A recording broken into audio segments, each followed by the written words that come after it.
Hello. In this video, I'm going to be doing a NBA mock draft and lottery simulation. So I will be mocking the first 14 picks of the draft and kind of going over my thoughts of each dude exactly 7 days before the lottery picks are revealed. I spent a lot of my free time looking into the players of this class. It's something I find really interesting, really fun. So I figured I would just make a video kind of sharing my thoughts, doing a mock draft since I do a lot of them on my own anyways. And yeah, I mean, without further ado, let's just go ahead and simulate.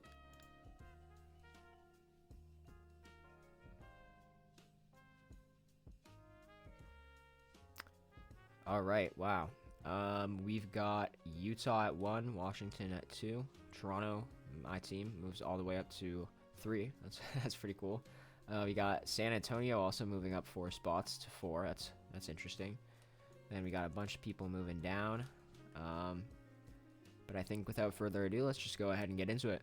All right, with the first pick in the 2025 draft, the Utah Jazz are up, and I think it's pretty obvious. Goes without saying at this point. Got Cooper Flagg. I mean, I really don't want him in Utah, to be honest, but it is a dream fit. I mean, people in Utah would definitely be going crazy over this white boy. That's for sure. So yeah, I mean, it's definitely a no-brainer. He is honestly exactly what this team needs in a lot of ways, both on offense with his creation and on defense, which they lack a lot of right now, obviously. Lack just about everything right now. So yeah, I think that Cooper Flagg's the obvious choice here, and not really much more needs to be said. All right. Here with the number 2 pick, we have the Washington Wizards. And I think just like Cooper Flagg, the obvious pick is going to be Dylan Harper. I think this is exactly what the Washington Wizards need. If not Cooper Flagg, this is just as good, if I'd say, for specifically the Wizards, just because they have a lot of young, really promising pieces that can contribute to a winning team down the road for sure, but they don't really have that guy yet. They don't really have their first option, or really a guy who seems like he could be. So Dylan Harper is that guy for sure. I think without a shadow of a doubt, he is a future All-Star. So yeah, I think this is another no-brainer. I think you can pick up Dylan Harper and as early as next season see the Wizards start looking at making a play-in push for sure. So yeah, it's going to be Dylan Harper here at the 2nd pick. Alrighty, coming in at 3rd, we have the Toronto Raptors.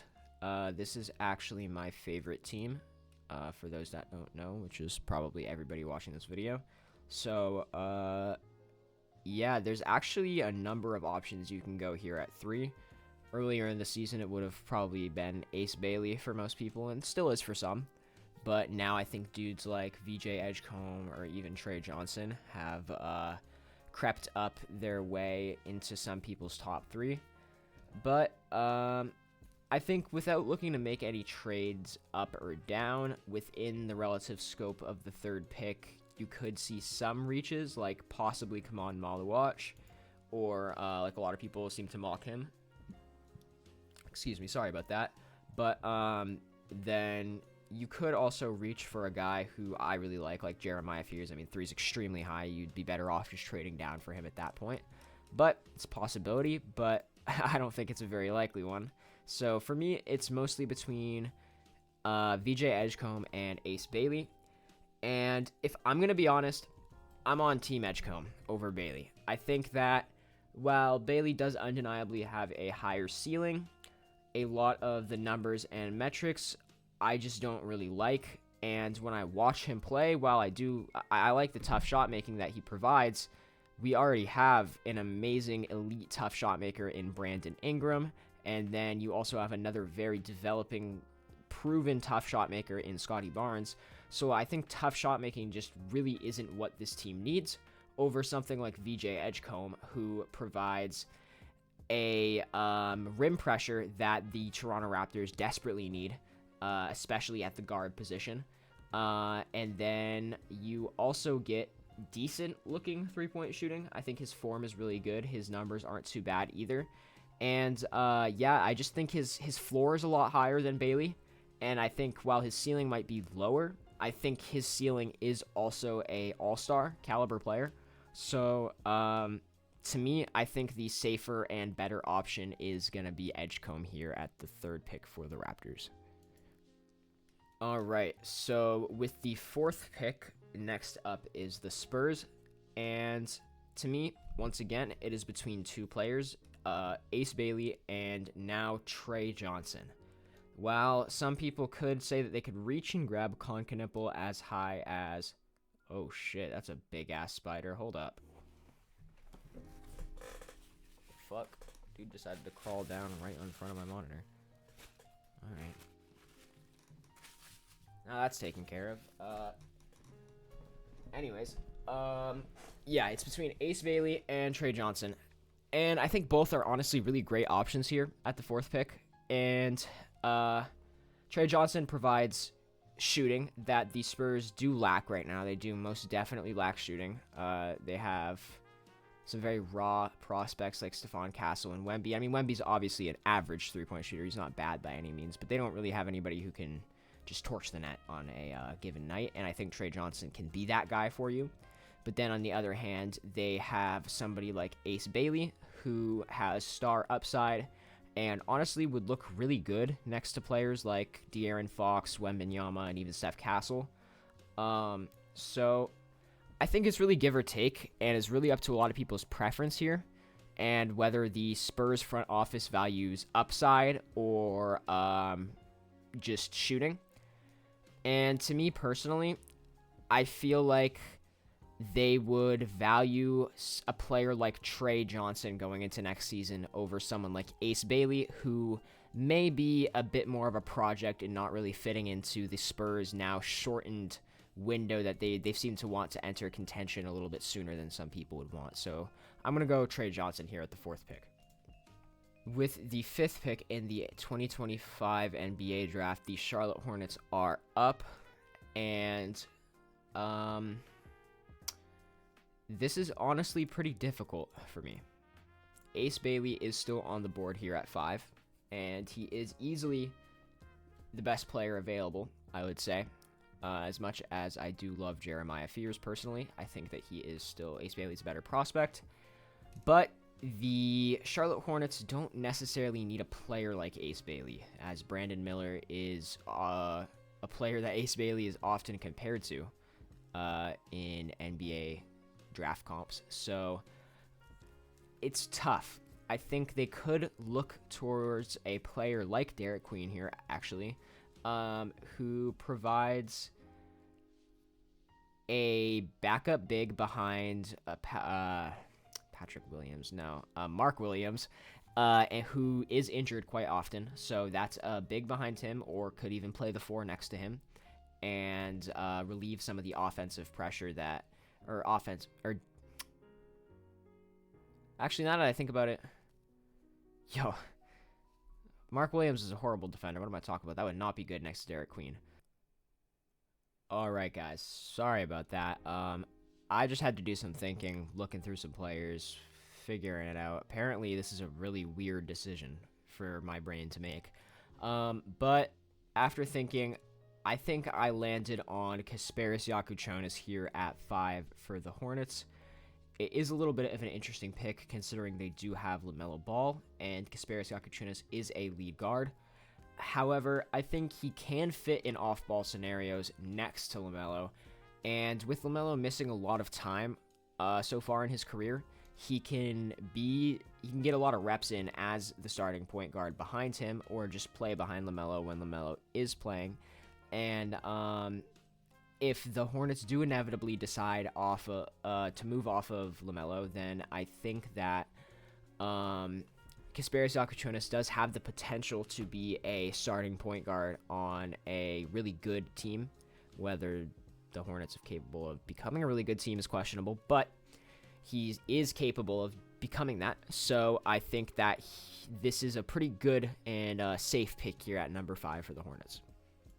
All right, next up with the 6th pick, we have the New Orleans Pelicans, and shit. I'm honestly really like Ace Bailey still being here at 6 feels so wrong. But like like and it would feel so wrong not to pick him here, but you just traded Brandon Ingram and then you go and draft Brandon Ingram light right here if you take him at 6. But also, do you take a player like Jeremiah Fears this high? Do you go someone like Kamon Maluach or Derek Queen? Or you could go someone like Con Knipple and get a really good wing and shooter around Zion, which it looks like they have started to try to do with someone like Bruce Brown at the guard slot. Trying to get good shooters that Zion can kick out to. So,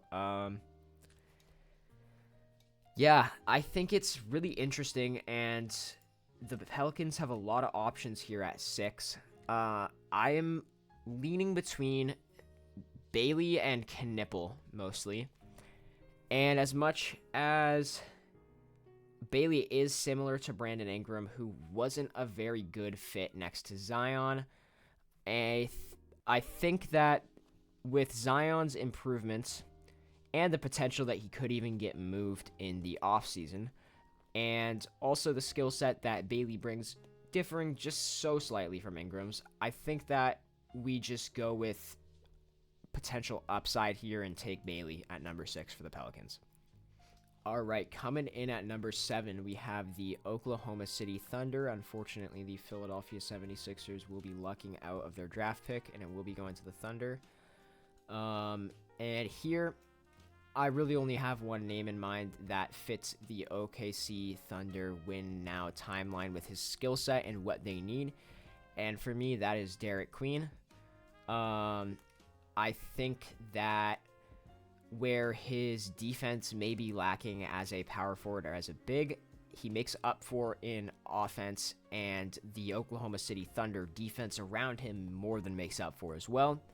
So obviously he might not be seeing playoff minutes as early as his rookie season, but I think the skill and the offense that he brings, both through scoring and playmaking, is going to be really helpful to this OKC Thunder team, especially when it comes to contracts, as he's going to be providing some of that playmaking that a player like Isaiah Hartenstein can provide on a much cheaper contract, just because he is so young. And obviously it's not like he's even anywhere near Isaiah Hartenstein as a playmaker just yet because he is so young, but he could get there one day. So to me, Derek Queen is the clear pick here for the Thunder.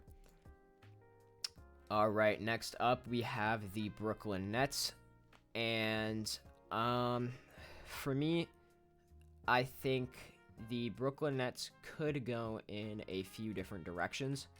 They could go with a big like Kamon Maluach, who has shown to be an amazing rim deterrent and defensive presence around the rim.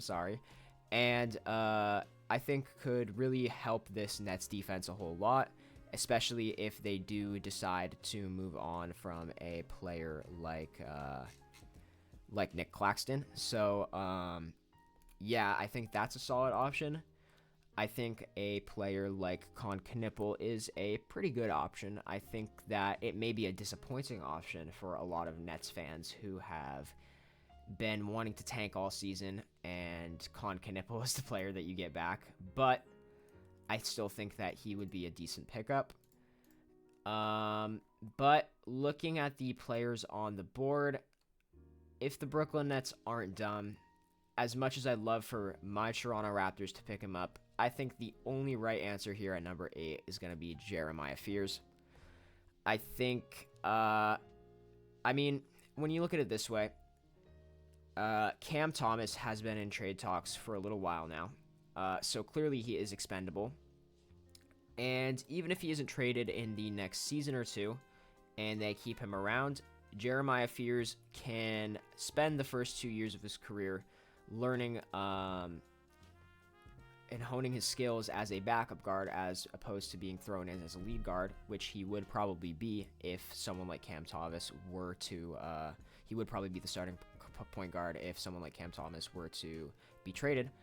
And so, yeah, I think he has a lot of star potential. He has a lot of upside on scoring as well as playmaking. He works really well in the pick and roll, would work really well next to Nick Claxton if they don't decide to trade him. And I think if a team really trusts him and gives him a few years to develop, then he really could become something great. And his shooting numbers are not the best, admittedly, but I think that a lot of that came with shot selection and offensive load, and I think that over time in the league, when his shot diet improves, his shot making improves, I think his numbers will get a lot better, and I think he has some serious potential in this league and would be really good on Brooklyn. Next up, we have got the Houston Rockets, and here we have a few options. We have players on the board like Con Knipple, which gives the Rockets some extremely much needed shooting. But then you also have some other players like Kaman Malawach still on the board, who could be you could try shifting Sengun to the 4 and playing Malawach at the 5, see how that works out. I've also been interested in mocking Richardson to the Rockets. I've done that a bunch of times just because I feel like he's shown the scoring flashes, he's shown the playmaking flashes. I think that he could be, his potential is something that I think this Houston Rockets team could really benefit from, but I think that potential is still a few years away, and with them already having players like Reed Shepherd kind of stored away right now, working on their game, I don't know if that's really what they're looking to go for. So honestly, if I were the Rockets, I would probably go with the easy pick here at number 9 and select Con Knipple and just use the gravity from Amen Thompson, from Alfred Şengün, even Jalen Green. Just kick the ball out to Knipple, get those easy looks. I mean, he has the potential to be the next Klay Thompson, honestly. He's a great shooter. So, next up with the 10th pick, we have the Trailblazers. And here I am going to go with Jace Richardson. We have been having talks of Anthony Simons getting moved off of the Blazers this season. He's been a potential candidate for, I believe, the Orlando Magic especially. And I think in general, whether it's Scoot Henderson, probably not Shaedon Sharpe, just because he did have a very good last season. But Anthony Simons, like I just mentioned, all could get moved in this offseason. And like I kind of previously talked about, Jace Richardson has shown all the flashes of a really great player and a really good point guard. And I think with this young Portland Trailblazers team and in this system that has kind of been developed over there, I think that he could really excel. And I think he's kind of just a pretty solid pick here at number 10 and a good pickup for the Blazers. All right, here's where it gets a little bit interesting here at number 11. There's a lot of different directions the Mavericks could go this off season in general. So what position they want to pick is really up in the air, honestly. But I think if he's still on the board at number 11 and the Mavericks are able to get him, I think Anthony Davis and the Mavericks front office, especially Nico Harrison, would be salivating at the idea of putting Malawach next to Davis. I mean, the big-to-big lob threat potential, I'm thinking about it. It would be really good. It would be a very good pairing, and I think it's the right choice. And I think if we saw a lineup of Kyrie, AD, and Malawach all together, that would be a really powerful offensive and defensive lineup. Alrighty, next up with the 12th pick, we have the Chicago Bulls. And I think what the Bulls need the most, honestly, is size and defense. They lack a lot of defense, and especially a lot of that comes from a very weak center position. So you do still have Danny Wolf on the board, who is a very good offensive player. He's not as good as some of these other centers on defense. Some of these guys like Thomas Sorber, Johnny Broom, or you even have guys like Ryan Kalkbrenner. So I would probably pick at the center position here if I were the Bulls.